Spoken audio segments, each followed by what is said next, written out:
Hay un punto muy importante a considerar. Es fundamental tener siempre presente este punto de interpretación bíblica. Y porque si no ubicamos correctamente este aspecto de la vida de Jesús, para entender muchos pasajes de su vida que están en las Escrituras, vamos a entrar en confusión o en interpretaciones equivocadas, sesgadas con respecto a la palabra de Dios. Sí, nosotros que amamos al Señor y que amamos su palabra y que nos gusta leerla y escudriñarla y encontrar sabiduría, verdades ocultas, si pasamos por alto este aspecto que voy a comentar, vamos a caer en muchas interpretaciones equivocadas. Y me refiero a esto. Cuando estudiamos seriamente la Biblia, llegamos a una conclusión inobjetable, que Jesús es Dios mismo manifestado en carne, hecho hombre. O sea, Jesús es Dios. Y, sin embargo, cuando enriquecemos estas enseñanzas con muchos versículos alternos, paralelos, que nos tocan la divinidad de Jesús, nos vamos a dar cuenta de que la Biblia nos presenta a Jesús como Dios y también nos lo presenta como hombre. Este es el punto que quiero tocar. Que cuando leamos la Biblia y veamos versículos que nos hablan sobre Jesús, sobre Jesucristo, sobre el Mesías, nunca debemos perder de vista que Jesús es Dios y que Jesús es hombre. Porque en muchos versículos nos lo presenta como hombre. Por ejemplo, que en San Juan capítulo 4, ¿verdad? Que el Señor se sentó, por ejemplo, ¿verdad? Cansado, ¿verdad? Y dice en el capítulo 4 del Evangelio de Juan, dice aquí,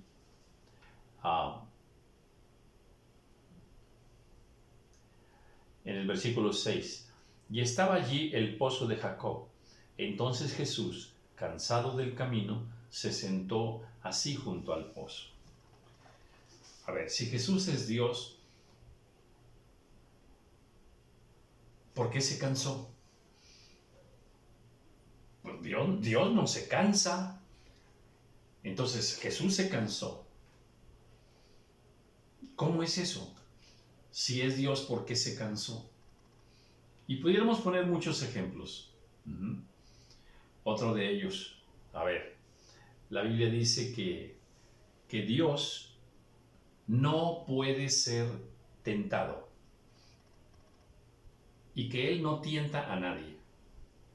Otra vez, la Biblia nos enseña que Dios no puede ser tentado. A ver, entonces, si Jesús es Dios, ¿por qué Jesús fue tentado en el desierto por Satanás? Si Jesús es Dios y la Biblia nos dice que Dios no puede ser tentado. ¿Ya? Pudiera poner muchos más ejemplos. Otra vez, tenemos nosotros que, para poder entender bien a Dios, para poder entender bien a Jesús, para poder interpretar bien la Biblia, hay que ver en qué pasajes se nos está hablando de Jesús como Dios y en qué pasajes, en qué versículos se nos está hablando de Jesús como hombre. Es importantísimo. Ahí se lo comento, espero que le pueda servir esta reflexión, porque si no, créame, vamos a leer algunos pasajes y vamos a decir, bueno, ¿es Dios o es hombre? Aquí, ¿por qué lo manifiesta así, de esta manera? No puedo entenderlo y entra uno en confusión o en interpretaciones equivocadas. Bueno, dicho esto, me sirve como un preámbulo para reflexionar un poco sobre ese pasaje que lo encontramos en Mateo, un poquito en Marcos, pero en Lucas también. Es la tentación del Señor. Y hay algunas reflexiones que puedan servirnos en nuestro conocimiento de la palabra del Señor. Entonces Jesús, capítulo 4 de Mateo, versículo 1, fue llevado por el Espíritu al desierto para ser tentado por el diablo. Bueno, así nos lo dice aquí Mateo, y a veces hay quienes les gusta hacer alguna comparación, ¿verdad? Acá en Lucas creo que también está en el versículo, en el capítulo 4 también, sí. Entonces dice, el que leí ahorita es Mateo, ahora voy a leer Lucas. Jesús, lleno del Espíritu Santo, volvió del Jordán y fue llevado por el Espíritu al desierto. Como vemos, se complementan, los evangelios se complementan, se enriquecen unos a otros. En este primer versículo de Mateo, no nos dice que Jesús estaba lleno del Espíritu Santo, pero sí se complementa en Lucas, como lo narra Lucas, ¿no? Entonces, Jesús, lleno del Espíritu Santo, volvió del Jordán y fue llevado por el Espíritu al desierto. Bien. ¿De dónde venía? Pues del Jordán. Había sido bautizado. ¿Y venía cómo? ¿Cuál era su estado espiritual? Pues lleno del Espíritu Santo. ¿Y fue llevado a dónde? Al desierto. ¿Quién lo llevó al desierto? El Espíritu. ¿Para qué fue llevado al desierto? Eso es muy interesante, acá solamente, ¿verdad? Dice, fue llevado por el Espíritu al desierto. Y acá nos dice, fue llevado por el Espíritu al desierto para ser tentado por el diablo. Y esto es en realidad algo digno de detenerse un poco y pedir luz al Señor, ¿verdad? ¿Quién llevó a Jesús al desierto? El Espíritu Santo. O sea, Jesús, un hombre guiado por el Espíritu Santo, lleno del Espíritu Santo. Eso es para nosotros una enseñanza fundamental, vital. Pero aquí lo tremendo es, ¿para qué fue llevado al desierto? ¿Por qué? Porque había un propósito. Cuando cualquiera de nosotros tenga que pasar por un desierto o ser llevado al desierto, asegurémonos que sea el Espíritu Santo quien nos está llevando. Sí. Mire, si el Espíritu Santo nos lleva a cualquier lugar, entonces hay plan de Dios. Hay un plan precioso de parte del Señor. Se lo digo de otra manera. No tenga miedo ir a cualquier parte si usted va en el Espíritu. Si el Espíritu Santo le lleva. Pero aquí esto es duro, es crudo, que lo lleva al desierto para ser tentado por el diablo. Fíjese hasta dónde nosotros tenemos que abrirnos para entender la voluntad de Dios. ¿Cómo? Dios mismo me está llevando a un lugar para ser tentado, para enfrentarme con el diablo. Sí, sí, completamente. Dice, y después de haber ayunado 40 días y 40 noches, tuvo hambre. Bueno, ya el Espíritu lo lleva al desierto, permanece ahí 40 días, 40 noches. Dice, acá en Lucas, por 40 días fue llevado al desierto por 40 días. Y era tentado por el diablo, y no comió nada en aquellos días, pasados los cuales tuvo hambre. Igual acá, ¿verdad? 40 días y 40 noches y tuvo hambre. Oh.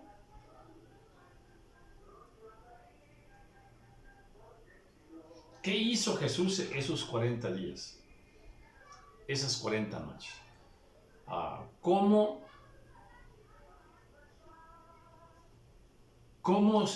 se la pasó en ese desierto 40 días? ¿Qué sabemos del desierto? Pues, uno, que está todo desértico totalmente, que no hay comida, pues que hay mucho calor en el día y hay un frío tremendo por las noches. Eso es lo que nosotros sabemos un poquito de lo que entendemos como un desierto. Ahora, para los que conocen un poquito más de numerología, pues el número 40 en la Biblia es prueba, significa prueba, significa pasar por un proceso tremendo de angustia, de tribulación, ¿verdad? Y en este caso se cumple en la vida del Señor. Imagine usted estar en un lugar así, para empezar de alguna manera solo, aunque Marcos nos dice algo interesante. Marcos en el capítulo 1, Marcos refiere la tentación del Señor, pero nada más con 2 o 3 versículos, no dice más. Sí, aquí estoy, son 2 versículos. Dice, y luego el Espíritu le impulsó al desierto, y dice, y estuvo allí en el desierto 40 días, y era tentado por Satanás, y estaba con las fieras, y los ángeles le servían. Oiga, aquí esto está interesante. Esto está muy interesante. Dice que Jesús estaba en el desierto con las fieras. ¡Wow! O sea, no nada más pasaba una circunstancia complicada de no tener alimento, de no tener bien dónde recostarse, de no estar cómodo. El desierto no es cómodo. Es, en verdad, un lugar muy duro, muy duro. Ahora, de entrada yo lo estoy hablando de manera natural. Es obvio que muchos de nosotros vamos a ser llevados también al desierto, a un desierto espiritual, donde se supone que estás solo, ¿ya? Y que vas a pasar peligros incluso. Aquí vemos al Señor que dice que estaba con las fieras. Estaba con las fieras. Uy, uy, uy, uy, uy. Y luego viene la expresión de y los ángeles le servían. De entrada, estar con las fieras es algo extremadamente peligroso, ¿ya? Fieras en lo natural, ahora imagínense las fieras, demonios, en lo espiritual también. En verdad, el desierto es doloroso, es algo donde estamos en peligro de muerte, tanto física como espiritual. Y Marcos dice, y los ángeles le servían. Bueno, esa frase viene más que nada no que le servían en el momento de su proceso. Ok, me refiero a que no es que está en el desierto y los ángeles le llevan agua, le llevan comida. No, no, no, no, no, no, no. No. Vamos a ver un poquito, porque Mateo lo dice, esa expresión, Mateo lo dice al final, en el versículo 11 de este pasaje de la tentación. El diablo entonces le dejó y aquí vinieron ángeles y le servían. Ok, ¿qué quiero decir?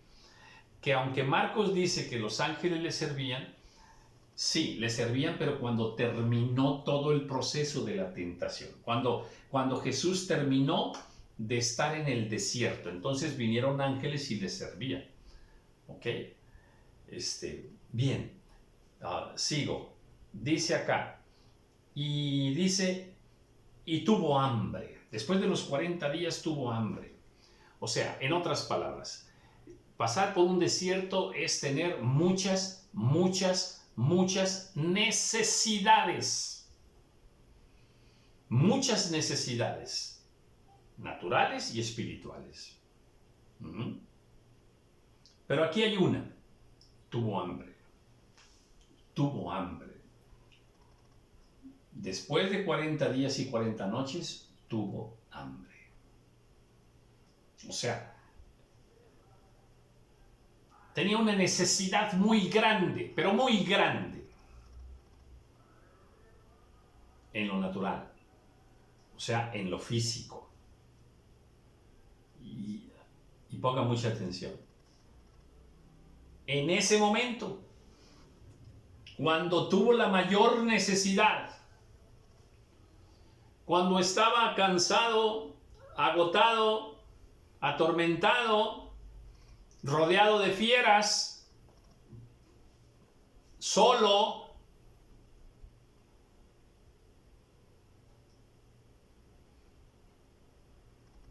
había una gran necesidad en Jesús.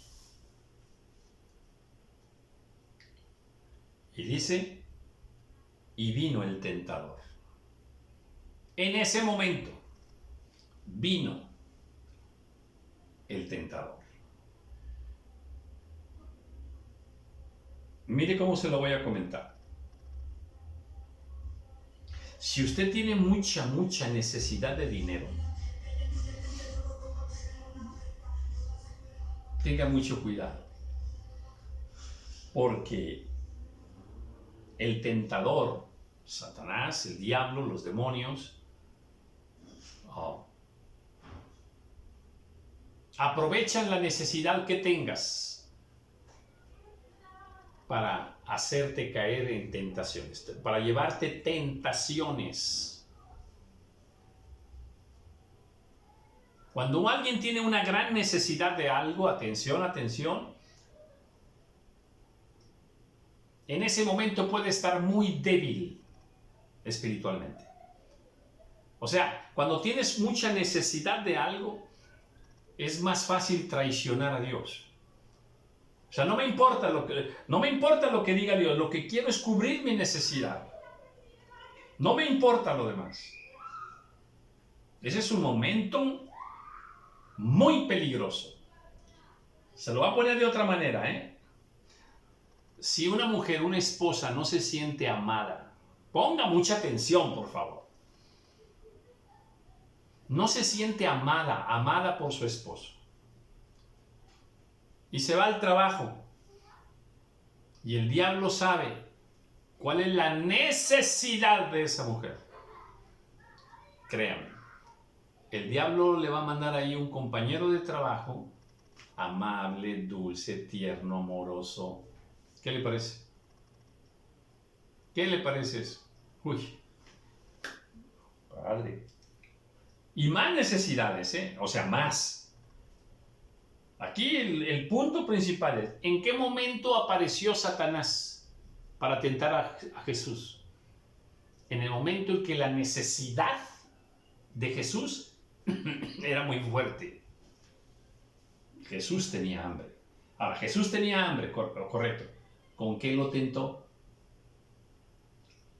¿Con qué lo tentó? precisamente con comida. Así es que tengamos mucho cuidado.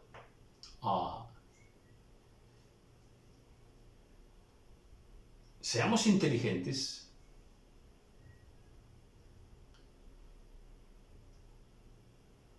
Y fortalezcámonos en el Señor, en las necesidades propias de toda persona. Y en el momento que tengamos necesidades fuertes, del tipo que sea, necesidades así fuertes, tremendas, fortalezcámonos en el Señor. Oremos a Dios, busquemos al Señor, porque va a aparecer el diablo para tentarnos aprovechando nuestra necesidad. Y si no sujetamos nuestra necesidad al Espíritu Santo, si no sujetamos nuestra necesidad a Dios, o sea, esperar en Dios, rogar a Dios, ¿sí?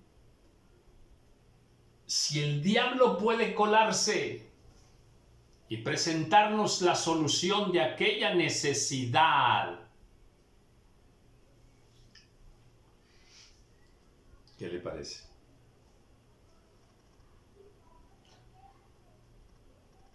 Y vino a él el tentador y le dijo: si eres hijo de Dios,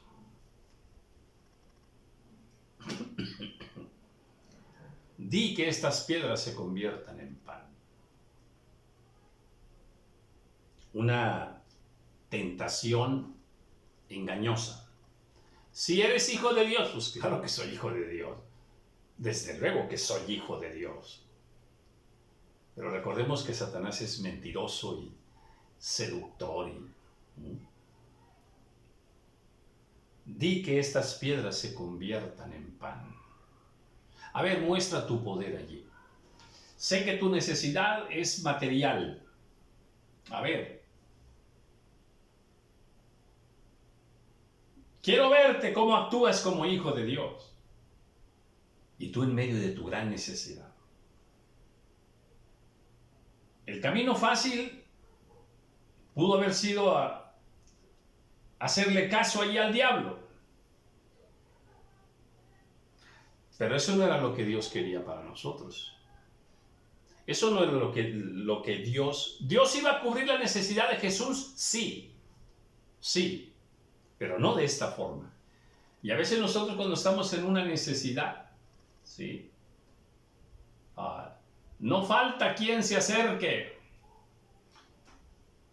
Tenemos una necesidad económica y no falta qué negocio turbio o qué tranza por ahí nos ofrezca el diablo para resolver aquella necesidad. No. Déjeme decirle una así sencilla. Algunas veces tenemos un problema legal, ¿sí? Por ejemplo, un problema legal o con alguna autoridad por allí, y bueno, pues oye, pues mira, si me das allí unos cuantos miles de pesos, yo te ayudo a resolver rápido tu problema. Hoy mismo puede quedar resuelto tu problema. Si le contara, qué tremendo, qué tremendo. De repente, déjeme decirle algunas vivencias. De repente, algún agente de tránsito me paró alguna vez, ya te para y te dice así y así, voy a quitarle el carro por esta infracción X, ¿verdad? Una infracción a veces mentirosa o exagerada, y pues le voy a quitar el carro y ahorita va a venir la grúa y se lo va a llevar. El problemón en el que se va a meter, y le va a costar tanto y le va a costar tanto, más tanto, más tanto, más tanto. Pero podemos arreglarnos ahorita, ¿qué le parece? Deme ahorita 1,000 pesos y yo hago así, que no pasó nada, y usted se va. Y se resuelve el problema. Porque si no, imagínese, se va a quedar usted ahorita aquí, viene con su esposa, con los niños, lo va a dejar sin carro, usted va a tener una gran necesidad. Y le digo porque eso, mi familia, mis hijos le pueden dar testimonio. Sí, créame, créame. Esos abusos de autoridad muchas veces, ¿no? Y entonces, no está bien, oficial, no. No, déjeme le cuento, sí. Por favor, escúcheme esto. Un día estaba yo predicando en una casa y entonces en eso llegaron policías y preguntaron oiga, el dueño del bazar, y sí, aquí está, díganle que salga tantito. Y ya salí, y me subieron a la patrulla y luego me empezaron a decir que yo estaba vendiendo cosas robadas. No era cierto, obviamente, y que traían ahí una persona, que yo le había vendido una cosa robada. No, que yo le había comprado una cosa robada para venderla allí en el bazar. ¿Qué le parece? Confronté a ese muchacho, me había vendido un artículo y se le había preguntado, ¿de dónde traes este artículo? Así, así, asá, ¿es tuyo? ¿Es un artículo robado? ¿O qué? Le dijo, no, nada de robado ni nada de eso, tal. Confronté a ese muchacho delante de la autoridad. La autoridad me pedía soborno. Danos ahorita dinero, porque si no nos das ahorita dinero, mira, te vamos a llevar a la demarcación, allí están los periodistas, te van a tomar fotos y mañana sale tu fotografía en todos los periódicos que eres una persona que está comprando cosas robadas. Así. Les dije, oficial, yo no estoy vendiendo robado, hagan ustedes lo que ustedes consideren, pero soborno, mordida, yo no le puedo dar a usted. Eso ofende a mi Dios. Así fue. Se asombraron, me dejaron libre, hicieron comentarios entre ellos, digo, este sí es un cristiano de a de veras, vámonos mejor, y me regresaron otra vez a la casa donde estaba predicando. Así tengo muchos testimonios, ¿eh? Usted debe tener los suyos. ¿Qué le quiero decir? Que muchas veces estamos en una situación complicada, difícil, ¿verdad? Y el diablo te ofrece la oportunidad de resolver aquella necesidad, ¿sí? A la manera del diablo, rompiendo los principios de Dios, cayendo en pecado, por ejemplo. Sí. Y ese no es el camino. Si eres hijo de Dios, a ver, dile a estas piedras que se conviertan en pan. Y el Señor respondió, escrito está, no solo de pan vivirá el hombre, sino de toda palabra que sale de la boca de Dios. Sí tengo una necesidad, pero no voy a resolverla como el mundo me ofrece. No voy a resolverla con las estrategias del reino de las tinieblas. No, yo confío en Dios. Yo voy a esperar en Dios. Amén. Yo confío en su promesa. Yo confío en su palabra. Escrito está, no solo de pan vivirá el hombre. Y eso es hermoso, confiar en Dios. En medio de cualquier circunstancia, no temas. Ahora, para tener esa valentía de mantenerte firme, atención, es porque amas a Dios, esperas en Dios, confías en Dios, atención, y porque estás lleno del Espíritu Santo. Porque estás llena del Espíritu Santo. Orad para que no caigáis en tentación, dice la palabra del Señor. Orad para que no caigáis en tentación. Lo dijo en el huerto de los olivos. Entonces, ¿hay tentaciones? Sí. ¿Qué tenemos que hacer? Mantenernos en oración. Mantenernos confiando en el Señor. Confiando en su palabra. Jesús le dice, escrito está, no solo de pan vivirá el hombre. Esta es una enseñanza muy profunda. Sí, tengo necesidades, sí, pero no son tan importantes, porque para mí más importante es obedecer al Señor, confiar en el Señor. Sí, claro, tengo necesidades, pero yo voy a esperar en las palabras que salen de la boca de Dios. Amén. Amén.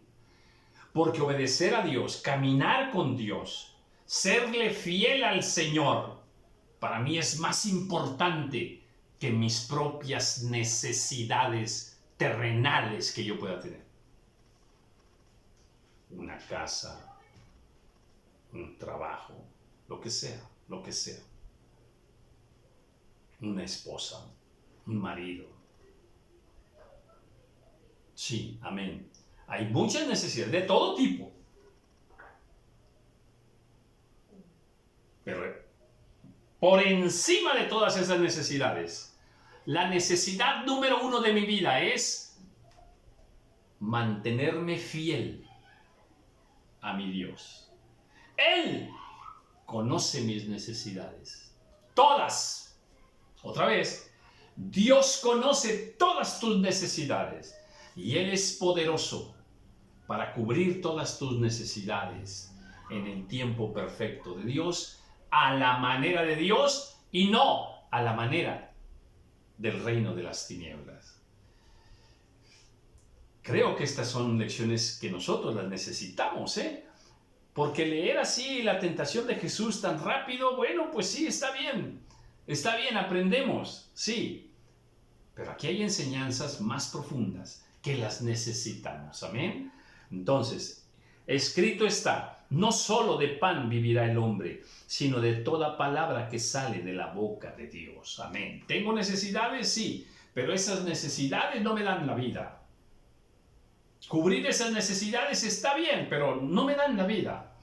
A mí, la vida me la da mi Dios.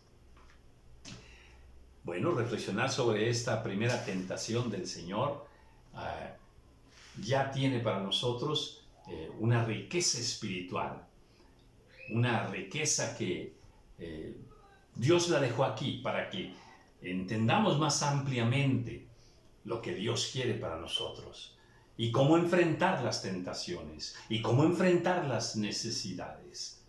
Amén. Ruego al Señor que en todo momento no se aparte de ti la llenura del Espíritu Santo y que mantengamos nuestra confianza en Dios, un Dios que es todopoderoso para sostenernos, para sustentarnos y para guardarnos en cualquier situación. Con Él podremos vencer a Satanás y todas sus tentaciones. Amén. Somos fuertes en el Señor. Perseveremos en el Señor. Amén. Esforcémonos en el Señor. Aleluya. Y busquemos serle fieles y obedientes a su palabra. Amén.